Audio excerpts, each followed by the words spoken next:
मंडळी नमस्कार, मी रिनेश रंजन. आपण पाहत आहात बातम्यांची बातमी. आणि आज आपण जरा थंबनेल वाचलं असेल की राहुल गांधींचा कार्यक्रम काल पुण्यामध्ये झाला आणि चिक्कार मुलींनी, या लेकरांनी महाराष्ट्रातल्या गर्दी केली.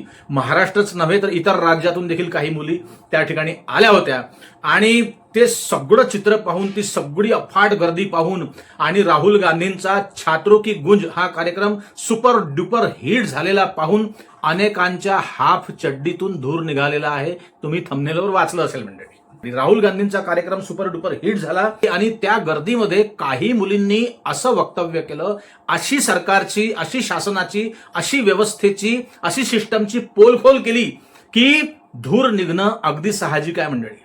एक मुलगी त्यातली म्हणाली, मंडळी तुम्ही त्या सगळ्या बातम्या ऐकल्या, वाचल्या, बघितल्या असतील की मी सायकलनी प्रवास करते, मी कॉलेजात जाते, मी ट्युशन्सला जाते, पण रस्त्यात मला अनेक अडचणींचा सामना करावा लागतो. कुणी कमेंट पास करतात, कुणी वेगवेगळ्या प्रकारचं हिनवतात, बोलतात आणि एक मुलगी म्हणून मी किती असुरक्षित या महाराष्ट्रामध्ये आहे असं तिने सांगितलं.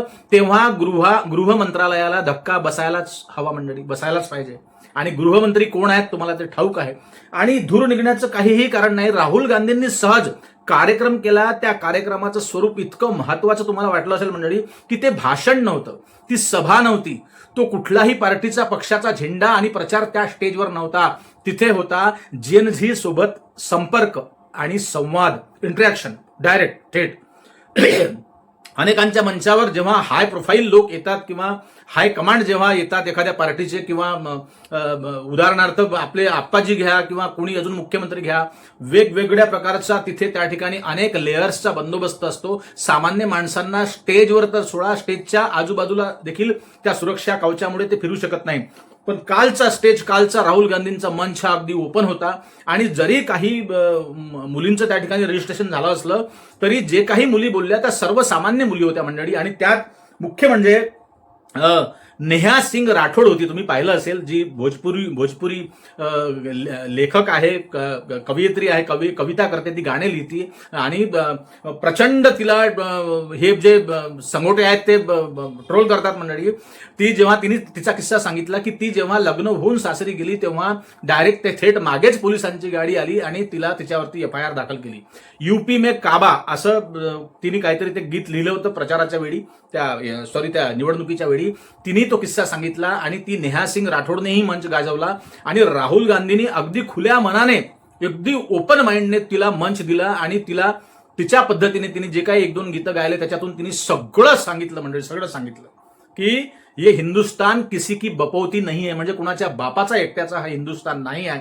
तुम्ही एवढे का घाबरत आहात एखाद्या नेहा सिंग राठोडला? आता धूर निघण्याचं कारण काय? तर धूर निघण्याचं एकच कारण आहे की पायाखालची जमीन सरकायला लागली आहे मंडळी. बघा, हे अंधभक्तांनी या ठिकाणी लक्षात घ्यायला पाहिजे की मी मागच्या व्हिडिओत म्हटलं की त्यांच्या बुडाला जेव्हा हंटर बसेल तेव्हा ते त्यांची बुद्धी शाबूत होईल, जागृत होईल. त्यांच्या मागे तुम्ही लागू नका, ते येडे आहेत, त्यांच्यामध्ये काही ढंग नाही, त्यांनी अंधभक्ती केलेली आहे. तर ते त्यांनाही एक दिवस तरी कधीतरी जाग येईल मंडळी. तर ती एक त्या दिवशी मी त्या व्हिडिओमध्ये काही 3-4 लोकांची नावं घेतली होती. ती काही एक वाघीणबाई आहे. त्या वाघीणबाईंनी सुद्धा विचित्र प्रकारे कमेंट्स केल्या त्या राहुल गांधींच्या कार्यक्रमावरती. आणि त्यानंतर तो एक कोणता 8नाथ की 9नाथ की 10नाथ तो बन ढूंढत होता 4 दिवसापासून. तो त्यांनी मंडळी की ये काय छात्रों की गुंज नहीं, ये पैसों की गुंज है, पैशाने आणलेली गर्दी आहे. अच्छा, ओके, ठीक आहे, पैशाने आणलेली गर्दी आहे. आणि तुम्ही कशाने गर्दी जमवत असता नेहमी? तुमची बॅनरबाजी कशा पद्धतीने होत असते? कशा प्रकारे टेम्पोमध्ये, मेटॅडोरमध्ये लोक गाड्यांमध्ये, ट्रक्समध्ये भरून तुम्ही आणता? लोकांनी पाहिलं नाही का? अरे बापा, करू द्या ना. तो संवाद साधत आहे, तो विरोधी पक्षनेता आहे राहुल गांधी आणि मुख्य चेहरा आहे विरोधी पक्षाचा.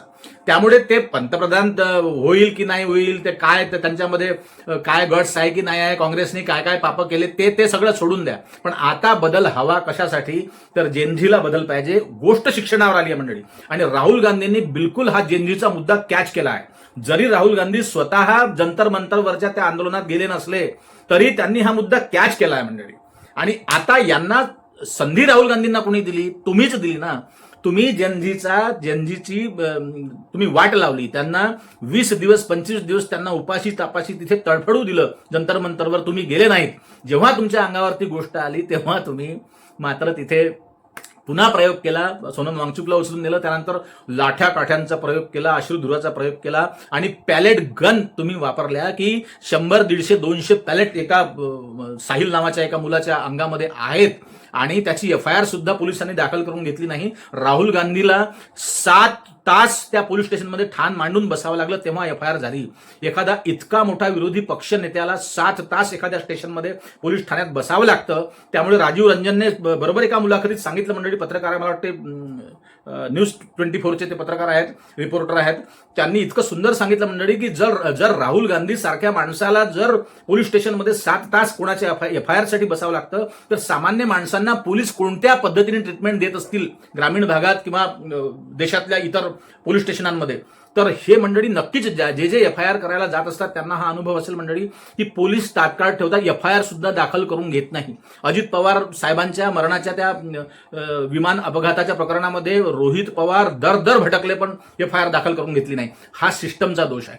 तुमच्या सगळ्या गोष्टी, तुमची सगळी पोलखोल आता झालेली आहे. त्याच्यामुळे मागून धूर निघणं साहजिक आहे मंडळी. आणि हाफ चड्डीतून धुरून निघणं तर ठीक आहे, पण हाफ चड्डी सोबत जे आपले फुल चड्डीवाले जे त्यांच्या मागे लागले त्यांचंही मंडळी, त्यांचाही जीव फार जळलेला आहे. आणि एखाद्या राज्याच्या प्रधानाने किंवा एका मुख्य माणसाने, एका प्रमुख व्यक्तीने अशा प्रकारे वक्तव्य करू नये. तुम्ही जे म्हणताय की पैसे देऊन आणलं तर त्यांना अक्कल आहे, ते तुमच्यापेक्षा जास्त शिकलेलं आहे. म्हणून तो जो बनबन ढुंढत होता, कोणता नवनाथ आठनाथ काय नाव आहे त्याचं, लोकांनी फार आग्रह धरला की तुम्ही त्याच्यावरती व्हिडिओ बनवा त्याच्यावरती. तो का कोणता चेहरा आहे तो? त्याला काय किंमत देताय तुम्ही? त्याच्यावरती कशाला व्हिडिओ बनवून आपण आपला वेळ खर्च करायचा मंडळी? त्यामुळे आता ट्रोलिंगसाठी बघा, भक्तांच्या मागून जेव्हा धूर निघतो भक्त, तर त्या भक्ताळांना सांगतो मी की तुम्ही कितीही काहीही केलं आता तरी काही होणार नाही. तुम्ही माझ्याच चॅनलच्या खाली नाही, सगळ्यांच्या चॅनल खाली कमेंट्स पहा मंडळी. राहुल गांधींनी मुद्दा कॅच केला आहे आणि राहुल गांधींच्या हातात मुद्दा आलेला आहे मंडळी. मुद्दे तुमच्या हातातून निसटत चालले आहेत, सोडत चालले आहेत. तुम्ही जेनजीचा मुद्दा कॅच करू शकले नाही म्हणजे तुम्ही किती अहंकारी असाल हे सगळ्या देशाने पाहिलं मंडळी. आणि नेहा सिंग राठोडने काल जबरदस्त मंच गाजवला. ती आली आणि तिला वेळही दिला राहुल गांधींनी भरपूर. तर ते जे वाघीणबाई आहे, तो कोणता आठनाथ काय बनबन ढूंढत जो भाषण करतो, तो काय प्रवक्ता आहे म्हणतात, त्यालाही ते सगळं कळलं मंडळी. आणि जेनझीचा मुद्दा, कॉक्रोच जनता पार्टीचा मुद्दा जो होता, तोच मुद्दा नेमका राहुल गांधींनी कॅच केला आहे आणि वारं पलटायला लागलाय मंडळी.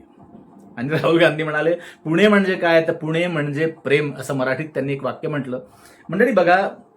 बघा आता या आप्पाजींनंतर, आप्पाजींनी जे काही 12 वर्ष या देशाला दिवस दाखवले, आता इथेनॉलचं काही लफडं करायला बसले. पेट्रोलमध्ये ते इथेनॉल मिक्स करून काहीतरी श्रीमंत होण्याच्या नादात म्हणा किंवा देशाला फार मोठ्या लेवलवर नेण्याच्या नादात त्या इथेनॉलचं लफडं केलं आणि त्या इथेनॉलच्या लफड्यामध्ये त्या साखरेचं लफडं होऊन गेलं मंडळी.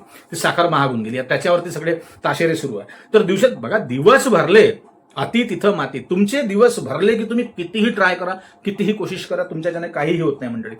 तर हा पैसों की गुंज नाही, हा खरोखर छात्रों की गुंज होती. ते त्या ठिकाणी दिसलं मंडळी. ज्या काही मीडियाने कव्हर केलं, हिंदी मीडिया तिथे बऱ्यापैकी प्रमाणामध्ये त्या ठिकाणी होता. तर अशा प्रकारे छात्रों की गुंज हा कार्यक्रम राहुल गांधींनी सुपर डुपर हिट केला. त्यांनी 2-3 ठिकाणी याच्या आधी ते कार्यक्रम केले आणि आता काल रात्री पुण्याला कार्यक्रम केला मंडळी. अफाट गर्दी होती, मुलींची अफाट गर्दी. आणि अनेकांनी आपापले अनुभव त्या मुलींनी सांगितले की शिक्षणाच्या, आणि मुद्दा मेन शिक्षणच होता मंडळी, एज्युकेशनच होता. एज्युकेशन हा मुद्दा असा आहे मंडळी की तो घराघरातला विषय आहे. एकदाची महागाई तरी सोडून द्या, महागाई थोडा वेळ बाजूला ठेवा. त्याचं कारण असं की मंडळी, बरेच लोक म्हणतात की ज्यांच्याकडे पैसा आहे, ज्यांच्याकडे संपत्ती आहे, ज्यांनी साला 2 नंबरनी ओरबाडून लोकांच्या माना मुरगाडून ज्यांनी गोळा करून ठेवलं, त्यांना 100 रुपये किलो साखर झाली काय ना 200 रुपये 500 रुपये लिटर पेट्रोल झालं काय, त्यांच्या बापाला काही फरक पडत नाही, लक्षात ठेवा. पण जो माणूस 50,000च्या आत ज्याचं इन्कम आहे त्याला सगळे दाल आट्याचे भाव आणि देव दिसतात मंडळी. बाजारात गेल्यावर 500ची नोट 1000 रुपये असे कसे एका मिनिटात फुर होतात ते. तर या मेन मुद्द्याकडे अबे लक्ष द्या. तुम्ही धूर काढून काय करताय? तुम्ही हाफ चड्डीवाल्यांच्या मागून धूर निघाला ते गोष्ट वेगळी आहे, पण त्यांच्यासोबत फुल चड्डीवाले हाफ चड्डी बनवून गेले, तर याला काही इलाज नाही मंडळी. तर अतिशय सुंदर ही संधी राहुल गांधींनी साधली असं म्हणायला हरकत नाही. आणि नेहा सिंग राठोडने त्यामध्ये अगदी सुपर डुपर तडका त्या कार्यक्रमाला दिला आहे मंडळी. तर हे काही ते 2-4 आहे ते तुमच्यासाठी मी व्हिडिओ केला होता. तर त्याच्यामध्ये एक तो कोणता आठनाथ बनबन ढूंढणारा तो त्याच्याही बद्दल आता मी उल्लेख केला ह्या व्हिडिओमध्ये मंडळी. त्याला खूप त्रास झाला असेल आणि आमच्या प्रधान साहेबांनी सुद्धा, आमच्या महाराष्ट्राचे प्रधान साहेब त्यांनी सुद्धा त्यांचं नाव घेतलं. तर हे सगळं बरं वाटण्यासाठी करतात मंडळी, हे मनातून करत नाहीत. यांनाही माहिती आहे महागाई किती वाढली, यांनाही माहिती आहे शिक्षणाचा किती प्रॉब्लेम आहे, यांनाही माहिती आहे पेपर फुटी आहे, विद्यार्थ्यांचा किती दोष आहे. कारण त्यांच्याही नातेवाईकांमध्ये त्यांच्याही घरी लेकरं आहेतच ना परीक्षा देणारे, त्यांना हे सगळं माहिती आहे. फक्त त्यांना हाजी हाजी हाजी जी हुजुरी करून त्यांना आपले पद मिळवायचे आहे. त्यासाठी ते आपले हे असे नवनाथ आठनाथ सारखे जे लोक आहेत ते आपले पुंगी वाजवतात की कधीतरी आमच्या कुठल्या तरी साला नाही आमदार नाही खासदार तर एखाद्या महामंडळावरती नंबर लागला तर साला आपल्या घराचं भलं होईल आणि आपली भीक मागणं पूर्ण होऊन जाईल. तर अशा प्रकारे मंडळी राहुल गांधींचा कार्यक्रम झाला छात्रो की गुंज पुणे येथे. आणि तुम्हाला काय वाटतं या कार्यक्रमाबद्दल? तुम्ही जर व्हिडिओज पाहिले असतील, फोटो पाहिले असतील, बातमी आज वाचली असतील वर्तमानपत्रामध्ये, तर नक्की या कमेंटमध्ये लिहा मंडळी की तुम्हाला त्याच्याबद्दल काय वाटतं. तर अभिजित दिपकेंनी स्कूल ठीक करो हा कार्यक्रम सुरू केला आहे कॉकरोच जनता पार्टीच्या माध्यमातून आणि देशभरात फार लवकर याची आग पेटणार आहे मंडळी. जेनझी जागृत झालेली आहे. जेनझीच्या नादाला लागू नये. जर तुम्ही वारंवार नादाला लागले तर असाच धूर तुमच्या हाफ चड्डीतून निघत राहो. असो मंडळी, पुन्हा भेटू. तोपर्यंत नमस्कार. जय हिंद, जय महाराष्ट्र.